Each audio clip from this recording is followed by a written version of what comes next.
Welcome to Exit 425. It's where we live. My name is Steve Ray. Adrian Foster has been the mayor of Clarington since 2010 after 7 years on council. Since Adrian was elected to the office, the population has increased by 20% and 30% since 2006, and the growth is far from over. Part of Clarington's identity is the nuclear station, and that is being augmented by a new small modular reactor, which will be a model for the world. While Clarington has an amazing opportunity to do things right, the current environment in the province may severely limit the town's autonomy. One of the areas is our nearly 35 kilometers of shoreline along Lake Ontario. Town staff estimate we have access to around 16% of that, but the waterfront trail even accesses less than that directly, and I am unsure what constitutes access. I hope that we can talk about the long proposed municipal waterfront park near Darlington Provincial Park today. Adrian, thank you for being here to speak with me about Clarington 2023 and 24, and specifically Exit 425. It is always a pleasure to join you. And I had to drive so far, right, for this interview. Sorry for making it so inconvenient. So, true story. Used to going down to Rogers. I was on Rogers the other day, and I didn't look in my calendar. So it was like this. It was a virtual interview. So I ended up taking the virtual interview, in the coffee room at Rogers, because of course no Rogers staff are at Rogers because it was virtual. So. Oh well. Right. They often do that with news reports anyways, where they're just in a different part of the room. So on your thank you webpage to Clarington following your re-election, you speculated that there would be many challenging issues. It's safe to say that started right away after the election. What sort of challenges are you still dealing with? Oh boy. So right after the election, of course, and you were talking about the small modular reactors, we had the news of OPG shifting the headquarters over to Oshawa. We've talked about this. Those challenges continue, although we've had some great dialogue with OPG and what can come forward. But economic development and all the development that we thought would follow in the energy park with headquarters there, that of course has been thrown a little bit awry, if you will. Challenges that we didn't anticipate, if I look at Durham region and locally, is the homeless issue. That is exploding. Clarington has largely dodged the bullet for now, and we know that that's not going to continue to be the case. So if we look at our neighbors, to the west, to the north, to the east, there are significant problems with encampments, and people need somewhere to live, and no quick and easy solution to that. I'm running a series called Poverty in Durham, and have interviewed Mark Carlos from Redemption House Recovery, and my last interview that was published today was with Ben Earl and Gail Nyberg from Feed the Need in Durham, and they shed some incredible light on poverty in Durham, and that visible poverty is one part of it that's creeping in, but in Clarington right now, it's the invisible poverty where people are still trying to pay their mortgages, but are finding a great deal of financial difficulty. So it's interesting that you raised that as one of the new issues. Well, so I'm going to give a plug to Ben Earl. I think you know that Ben is the president of the Clarington Board of Trade. And yes. I mean, you don't see someone operating NGO typically representing business interests. How awesome is that in our community, you've got that, the alignment, and truth be told, he's got to run a business. He's doing things that a business would never do. But has to worry about all the metrics that business people do. I'm just so impressed with that. But you talk about the invisible. I mean, there are people living in tents because they can't find rental or afford rental, and there is no way they can get into a house, that are living in tents, getting in their cars and going to work in the morning. We've got seniors where if they've split up, they couldn't afford. families where the landlord is selling the house. You've got the parents who have always worked, always paid their bills, are working, are paying their bills, and there's nowhere to go. And then the with the refugees coming into town, and this has been a fight with John Henry and the federal government. The last I heard, I believe it was somewhere in the area of $20 million in unanticipated costs for housing refugees. So the feds have been suggesting that housing is a municipal issue, but bringing the people in is a federal issue, and we can't deal with the homeless that we have already. And don't get me wrong, we need immigration. Our whole economy works on consumption, and birth rates as low as they are. This is not an anti-immigrant thing, but the federal government and the province need to step up. And a complex issue, poverty, inability to take care of yourself, and bringing people in from other countries, and refugees who have skills and certificates in their own country that cannot find work here because of certification issues. That's an issue. Yeah. My favorite line is, if it was too easy, it wouldn't be any fun. I'm willing to give up on the fun to look for some easy. We could use some easy, but even beyond poverty, I mean, a huge part of the problem is that people that are making well above average incomes that can't find or can't afford rent or afford to buy houses. So the market, and it's not just here. You can look at some of the cities in the States. The Netherlands are going through the exact same issue. A fundamental right is having somewhere to live, and that shouldn't, in a country like Canada, that should not be a tent. I do remember visiting Vancouver a few years ago, and my friend's family all went through St. George's. It's a private, big, well-established private school. And that school actually bought houses adjacent to the school so that the staff could afford to live somewhere. Yeah. And it was bad then in Vancouver, and we all kind of pointed and said, well, at least that's not us. Yeah. But it's quickly becoming us. So, I mean, for anyone watching, we're doing a horrible job of this, and I don't think anyone understands how we got to where we are. But if you look at many cities in the US, big cities that are smaller than Toronto, it's an absolute disaster. And if we don't get a grasp on this, we're probably headed in that direction. Isn't that an uplifting content? So you opened it up to me, and I took us down this rabbit hole. But that's one of the issues that we're dealing with, and that's a fundamental thing that has to be dealt with somehow as Clarington particularly grows, and with Durham's population generally set to pop like historic levels very soon. Yeah. Clarington is close behind, and Clarington really is in a position to do things right because there's so much development that's left to happen, unlike a community like Mississauga or Brampton.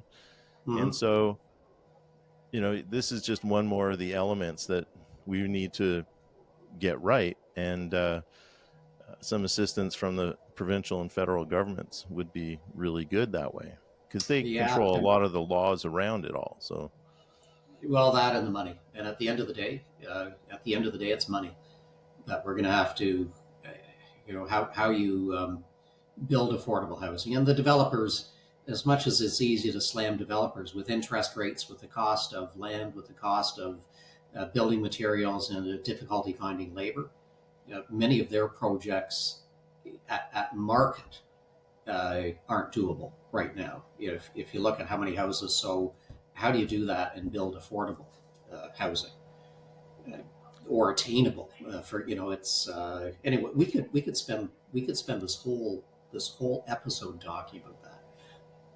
Well, and affordable is one of those relative terms, right? So, Yes. for one person, a tent is affordable. For someone else, 6,000 square feet is affordable. So it's just one of those odd terms that the press likes to use, and senior politicians like to use as well. Long So ago, to one of be your goals was to define Courtice, exit 425, and give it a definable identity. And how's that going? well, we talked about OPG and the headquarters. So the headquarters being there and being able to market the energy park would have. You notice I'm speaking in past tense here. Yes, of course. Would have been really helpful. The region does have what they're calling Project Woodward, which is selling that surplus property. We need to get a better grasp on how that's really going to move things forward. Yeah, so I expect we will be hearing some positive things from OPG and what they are doing on the site down there. For any of your listeners, they might have seen the disagreement. Am I being gentle in my discussion there between OPG and Clarington when the announcement came out? And it was the way that they did that without engaging us or involving us. A decision was made without any help. There has been I'm going to say a significant change. They're looking at and reaching out to local business to see what they can do with our business community. And I do expect that we will have an announcement beyond I think you mentioned the SMR. It's going to be 4 of those now, but I think we'll hear some positive things going on down there, which might put that whole marketing thing back on track to get that development going. What about the actual the downtown of Courtice? What is there any work being done to um, define that and kind of make it more like a downtown than a strip mall? So the trick, I think, the trick in the future is which downtown. So as we get the development around the GO train station, to have 2 denser bits, what we'd call downtown along Highway 2 being one, but I think the potential around the GO train to have a very vibrant hub will be interesting. And of course, there's been some really good news on the GO train file. Downtown, you've got the Mon development that is further on. Some higher density. Had a meeting several weeks ago with part of the property in behind the Esso station. It looks as if they're moving ahead, but again, it is right now getting financing. It's difficult for developers to get things rolling under the current environment. So an awful lot of stuff that we thought was moving forward now, not so much. So we got to wait to see those rates come back a little bit and maybe say more easing of inflation. Although what we don't clue into is the cost of even at 3% inflation, that's still adding on to those huge numbers that we had the last couple of years. So 3% sounds good. It's not really helping. Development charges. We've talked about this before, and historically a tool to fund new development. And this was taken away by the province with the promise that they'd make it right for municipalities, that they'd be taken care of. Has our premier or have our MPPs clarified this at all yet? No. So DCs, we still collect them. They were looking for what was defined as affordable housing. And we just talked that there are challenges with that. So there's a lot of ongoing discussion now with the province. They've come out with some ideas of what's affordable.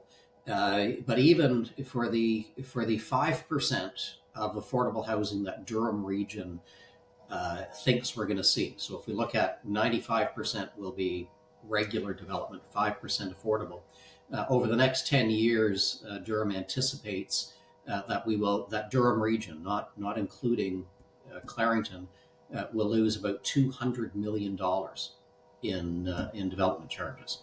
And we don't know how we're going to be made whole. And that's stuff that builds roads. We're hearing people complain that the infrastructure isn't in place for all of the development. So you reduce the money available for the infrastructure for the development, and someone's got to pay, right? And you know who that is. Well, let's just put our hands up now. Great. So that's part of the net effect on exit 425 in Clarington. What does that look like for us, though? And already we've seen, I think, projects put on hold that were planned. So what is the overall net effect for us on that? So again, we do need to understand how the province is going to make us whole on that, and for folks that are watching this, the challenge is if we need to build a road and we don't get development charges, the only other spot that we get that money is property taxes. So all of us, myself included, as a resident, we can end up paying more taxes to enable people to come to Clarington. Growth is supposed to pay for growth. Uh, and it is simply not fair. I mean, the other problem is that to put the safeguards in place, if developers get a discount on development charges, how do we guarantee that that money is actually going back and making that house affordable? How do we guarantee that the person buying the house needs an affordable house? That it's not so there are a whole bunch of loose bits of string out there. And some people argue that new development should be funded by the tax base at large, not just the developers, or the new buyers, because it benefits everyone. I'm a little bit more on the side of the, why are the new people signing up for the cable company or internet getting the best deal? And I agree fully with you that if we are happy with the level of service that we have, so if you could imagine that we stopped all development tomorrow, and people were happy with the community as it is, we would, your taxes would sort of go along on a maintenance schedule.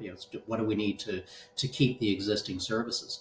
As we need to build more libraries, as we need to build more arenas. While we don't build them, the school board does, but as you build more schools, why should the existing taxpayers pay for all of this to accommodate new people coming to town and the profits that developers make on bringing all of those new people to town?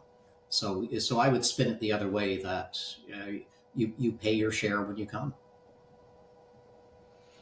And certainly, once those people are here and established in their home, they're paying the taxes to the municipality, and so that contributes that. But the initial outlay for the infrastructure, all the sewage, all the new roads, really that should be borne by the people who want to make money from it. Yeah, well, and the people that are enjoying the services. So, frequently we'll hear from residents saying that council loves development because of all the money we get. Yeah, but the reality is, as development comes, we've got to spend more money. So it's it's like a family having extra kids, and the suggestion that you don't need to spend more money on groceries. Well, of course you do. As people move into the area, we need to expand services. So growth does not generate a financial benefit.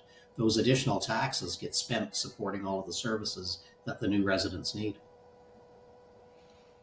When you're into this term, what excitement are you looking forward to? You'll hear a lot of this from me about Courtice Shores Waterfront Park. And do you think an MZO will turn this into Grimsby on the Lake? I did send you some links to pictures of that. Yeah, you did. So in light of what we've seen happen with the Greenbelt, and we were talking about, I think the last time we did one of those, it was around partially around the Courtice property being pulled out of the Greenbelt. I think the province is going to be exceptionally hesitant to push things forward without council approval. So not only did we see all the lands go back into the Greenbelt, but the urban boundary expansions that were being pushed by the province have been walked back. The public have expressed their concern with urban sprawl moving ahead. So I think we're probably in a better space now. The waterfront in Courtice, we're struggling with that. You may recall that we went to the public and had public consultation in terms of what the park looked like, what development looked like. We are trying to nail down how many houses we'll allow the developer to build, and how much property, and it really is that simple. The developer wants to build way more than we want to allow to be built. We want way more land than what the developer wants to give us. So we'll get there, but it is a long and difficult process, not helped by the fact that our staff are just so busy with all the development that's going on. There are only so many hours in a day. We're buoyed by the idea that the stated waterfront strategy goal is to create a sanctuary where people can relax and escape, to increase public access between our waterfront areas and provide more lakefront recreational space and more trail connections to the waterfront from our downtowns. And I can't help but think of the underpass at exit 425 and just how uninviting that is. Yeah, And then expanding pedestrian and cycling access. Yeah, so and what a shame, they just redid that, and the reality is it should have been widened. I think I told you the story that I will infrequently ride my bike down to the provincial park, and man, that is a scary, scary place to ride a bike. But when they were doing that, I asked the specific question: are accommodations could be made? And yeah, they smoothed out the really bad lumps and put what appears to me to be about a 2-foot lane. It does nothing to make me feel any better about riding a bike down there. But we are exploring how we might get people down to the lake. With the development that'll come around the GO train. So there's high density coming in there, and again with the developer on the other side. And I know I've said this a few times, and the but is right now it's tough for developers to make money. There isn't a lot moving ahead because of the current environment, and if they're not making money, they're not going to be generous in providing stuff that we want, right? Has the province offered or been asked to assist in the establishment of the waterfront park and anything down and around that area? We had some discussion with Minister Piccini in terms of what they, and this was when he was Minister of the Environment. So there may be some things that they can do on naturalizing the areas that we own down there, moving ahead with paths and whatnot.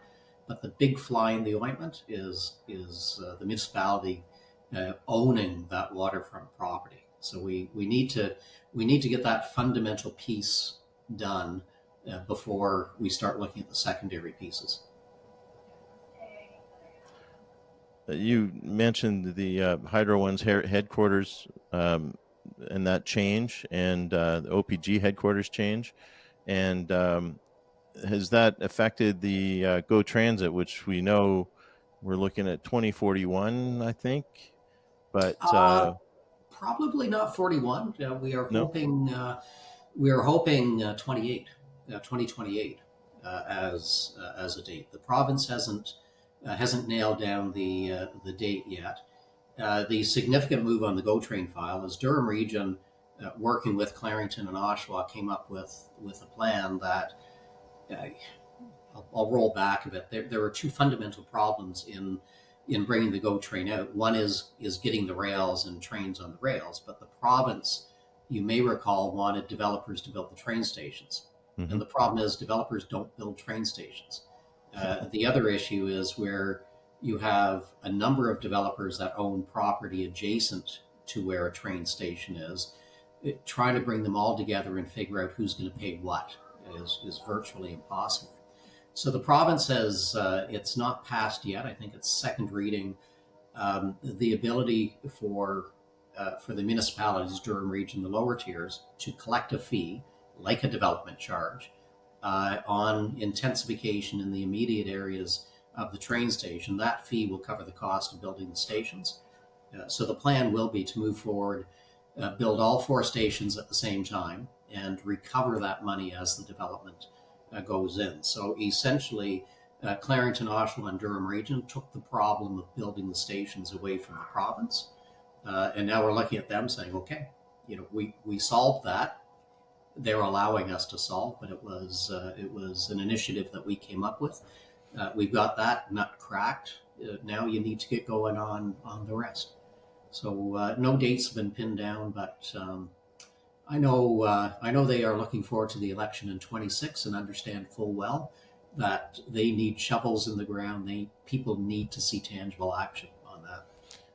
There have been a lot of vague promises, so I would agree with you that Yeah, shovels in the ground would actually do a lot to reassure people. And it's nice to hear, even though it's still far away, 2028 versus 2041. right.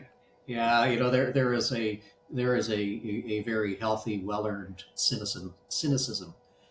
What they call that learned behavior. That's right. Yes. And yes, absolutely. Um, One of the other things you talked about on that welcome page was informing people and keeping them informed. It seems to me that the municipalities reaching out more for input from residents. The latest is input regarding recreation and cultural activities. I participated in one last week in Bowmanville, and in fact, tomorrow night in Courtice. I say tomorrow night, even though this will be published on the December 1st, I think. So, um, but it just seems like the town is reaching out more, and you committed to that on your page about keeping people informed. Overall, how's that going? Going well with a major glitch. So I will look to we did our strat plan. The strategic plan will be endorsed by council on December 4th. That just came last Friday. We had, I think it was over 2,400 people participate either in person, by a survey, or survey on the web, in the strat plan, which is beyond anything that we have seen before. So the credit goes to staff, but also to people who are taking the time to get involved in the. I've actually got it right here. So our parks, recreation, and culture master plan. So if people can go to the website and help us with this, and it is, thank you for bringing it up. It's really important. The feedback we get back from the public is going to help us determine where we are spending money and what we are spending money on. Is it waterfront? I know you're really looking forward to additional ice. We have a significant emerging community that are looking at cricket pitches. We don't know how deep do we need a bunch more cricket pitches, ball, soccer on the culture side. So the feedback from that survey will determine what we do moving forward. Now, the major fly in the ointment is Metroland going bankrupt. We used the newspaper to get statutory requirements reaching out to the public, and we are at this point in time a little bit lost for those who don't have access to social media, to digital, or just don't prefer to get things that way. We are going to struggle for a while yet, and we've talked about doing additional newsletters, but the cost of that, if companies that have been in business for 100 years can't figure out how to make money with a newspaper, we're sure as heck not going to be able to do that. That's right, and that really left Clarington particularly without a great deal of media. Thank goodness Exit 425 is here. There you are, right? Filling a gap. Filling a gap. But maybe we need a TV station or something like that of our own, right? There. But I can see it so now. hopefully, all Foster all the time. there you go. There you go. Maybe not. I hope you're as hopeful as I am that all this reaching out will generate more engagement. We've talked about that after the last election. Just the disappointing actual turnout and number of people voting for particular jobs like mayor. Not that we don't want you as the mayor, but you might feel better if you had more people actually casting their vote. Oh, absolutely. Yet, the scary part of that is, particularly with the electronic voting, was so simple. and so quick to do.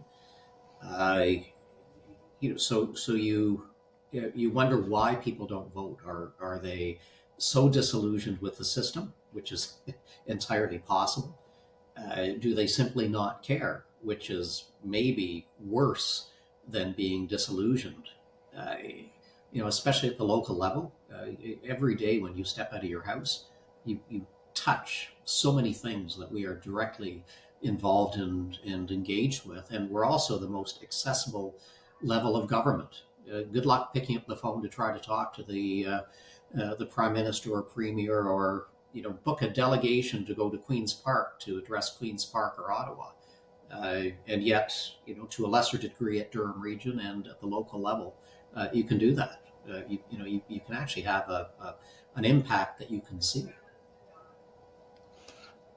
People we see every day for the issues and things that are every day, right? And as you pointed out, really, I talk about how by the time you actually wake up and then leave the bathroom, the number of governments that have been responsible for just that daily process is staggering, and most of that is municipal.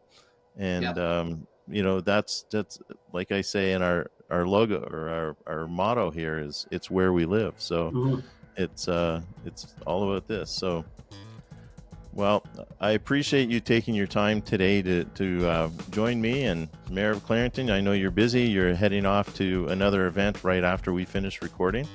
I am. So thank you so much for joining me. Where can people reach you? Reaching me, the easiest way is email, mayor@clarington.net. And very frequently, people's concerns will go directly to staff and be resolved before I even see them, which is a wonderful thing. And before we log off, we are right before the holiday season. Steve, I will probably not see you before, but to everyone watching, I hope they have a safe, happy, relaxing holiday season, and I'm hoping that the new year brings even more excitement and good news for everyone. Yeah, we hope it's not too exciting for everybody, though. So, well, exciting enough. Yes. And for all who are listening and who were watching both of us, and now just Mayor Foster, thank you for listening to this episode of Exit 425. Please like and subscribe on whatever platform you use. Our mission is to provide substantial information and education that goes where you want, because it's where we live. Exit 425 is a production of Studio 38 Audio, copyright 2023. My name is Steve Ray. Even though those who are watching can't see me now, if you have a question or would like more information about Exit 425, join our Exit 425 Facebook group, like the Facebook page, check out Instagram, Medium, X, and TikTok, or email me at exit425401@gmail.com. Exit 425. It's where we live.